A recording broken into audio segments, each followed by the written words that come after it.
MonstroCity is designed for 1 to 4 players and published by Vesuvius Media. You are a towering monster, and you must stop the evil Dr. Spotnik from achieving his goal of world domination.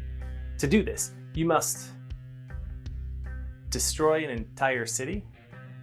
Alright, well, listen, you're not here for the story. You're here for the destruction, am I right? So let's just get straight into the game. First, you must set up your city. The city consists of 3 different types of buildings: turrets, special buildings, and common buildings. They each have a different health value, which will vary depending on how many players you have. The town hall goes in the middle of the board, and the rest of the buildings will be placed around it. You'll place cop cars on the board equal to the number of players in that game. Next, each player will choose one of 4 different monsters, and each comes with their own player board, which will use to track your health and rage. The game is separated into 5 rounds, with each round lasting 2 minutes each. You'll try to inflict as much damage on the city as you can by the end of the 5th round.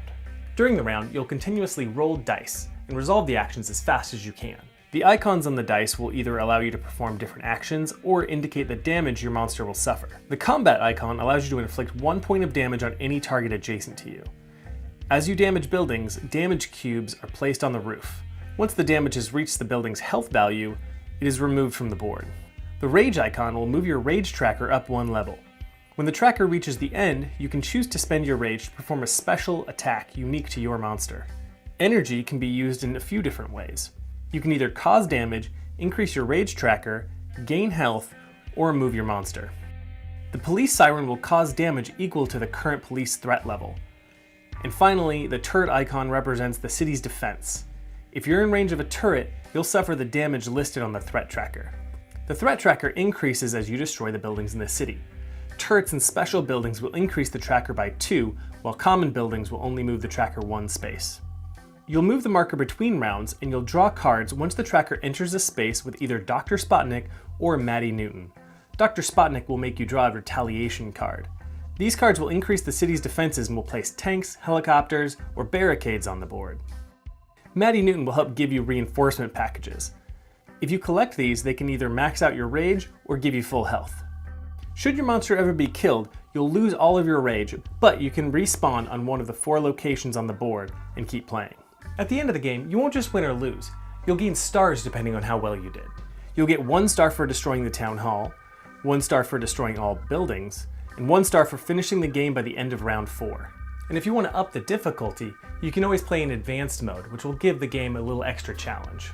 The game contains 1 game board, 1 city board, 4 monsters and play boards, 12 police cars and police board, 24 buildings, 16 dice, 60 damage counters, 34 tokens, 10 retaliation cards, 6 reinforcement cards, and 4 event cards. Since the rounds of MonstroCity are played in real time, there's a real sense of urgency and tension that can build up as you play.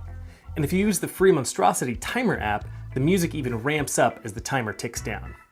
Also, not only does the game have a solo and co-op mode, but it's also got a team competitive mode and a turn-based mode if you want to mix up how you play.